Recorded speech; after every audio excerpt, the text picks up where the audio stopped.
Hello dear student, কেমন আছো? I hope প্রত্যেকে শুধু ভালো নয়, ভীষণ ভালো আছো। স্ক্রিনের ওপর একটা কোশ্চেন দেখা যাচ্ছে, লাভ ও ক্ষতি চ্যাপ্টারে।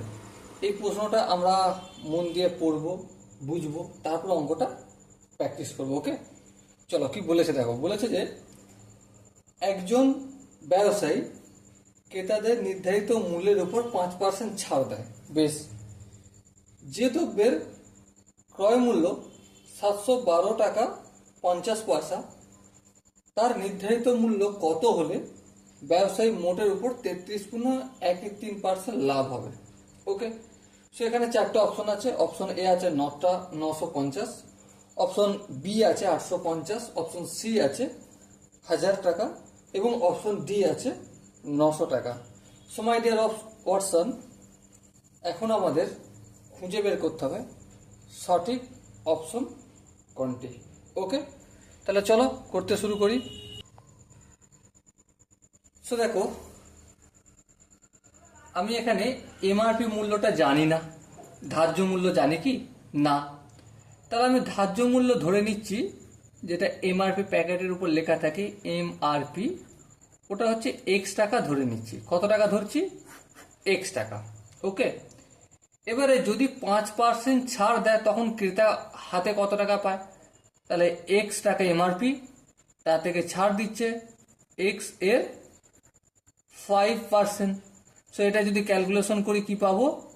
95x/100। তাহলে এই টাকায় একটা ক্রেতা পাচ্ছে হাতে, মানে এটা বিক্রিত দাম। আই হোপ এখানটা বোঝা গেল, বিক্রিত দাম।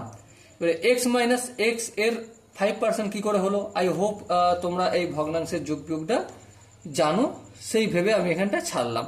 ওকে, এবার দেখো একটা কি বলেছে, ক্রয় মূল্য কত? 712.50 টাকা, এটা হচ্ছে ক্রয় মূল্য।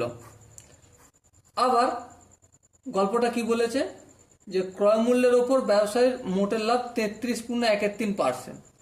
তাহলে 33.13%, এই কথাটার মানে কি? এই কথাটার মানে হচ্ছে 33কে 3 দিয়ে গুণ করে 99, আর এক যোগ হলে 100/3% লাভ হবে। ওকে, তাহলে এখান থেকে এটা ক্রয় মূল্য, আর 33.13% লাভ করতে হলে বিক্রয় মূল্য কত হবে?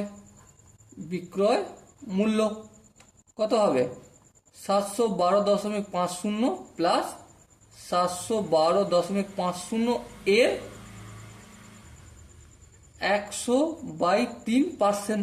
হ্যাঁ, তার মানে কি 712.50 প্লাস 712.50 ইন্টু 100/নিচে 3, আর এই পার্সেন্টেজটা উঠে নিচে 100 হবে। 100 কাটাকাটি গেল। সো আলটিমেট কি পেলাম? 712.50 প্লাস এই 3 দিয়ে যদি ভাগ করি কত হবে? 3 দুগুণে 6। হ্যাঁ ঠিক।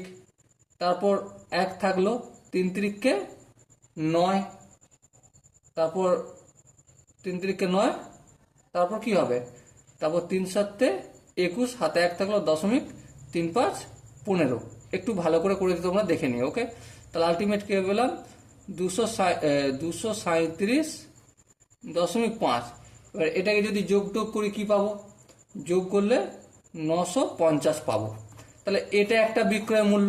হ্যাঁ, আবার এটাও বিক্রয় মূল্য। হ্যাঁ, তাহলে দুটোতে ইকুয়েট সমান। হ্যাঁ, তাহলে 95x/100 ইকুয়াল টু 95 লিখতে পারি। হ্যাঁ, লিখতে পারি।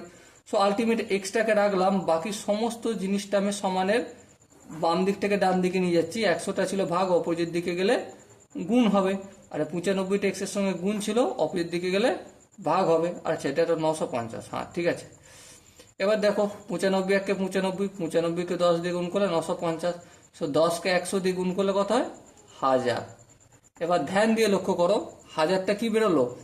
এমআরপি বা ধার্য মূল্য। সো কোশ্চেন আমাদের এটাই জিজ্ঞাসা করেছিল, আর সেটা আমরা বের করে ফেলেছি। আই হোপ প্রত্যেকে প্রতিটা স্টেপ বোঝা গেছে। শুধু দুটো স্টেপ একটা স্টেপ আমি একটু দেখাইনি, সেটা হচ্ছে এখানটা দেখাইনি। এখানে শুধুমাত্র ভগ্নাংশের যোগ আছে, এটা দেখালাম না। ওকে, বাকি প্রতিটা স্টেপ দেখালাম। আই হোপ অঙ্কের প্রতিটা স্টেপ বোঝা গেছে। কোনো জায়গায় যদি ডাউট থাকে তার জন্য কমেন্ট বক্সটা খোলা রইল। ওকে, সো কমেন্টে জানাও। ততক্ষণ পর্যন্ত ভালো থেকো, সুস্থ থেকো এবং জয় হিন্দ।